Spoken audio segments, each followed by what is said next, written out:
జిల్లా పౌర సంబంధాల శాఖ ఆధ్వర్యంలో ఈరోజు గ్రామం తిరుగుకుంటూ మన గ్రామానికి రావడం జరిగింది.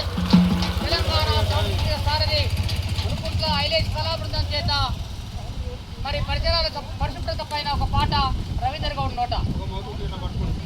ఇది విన్నారా ఓ అన్నలారా, ఇది కన్నారా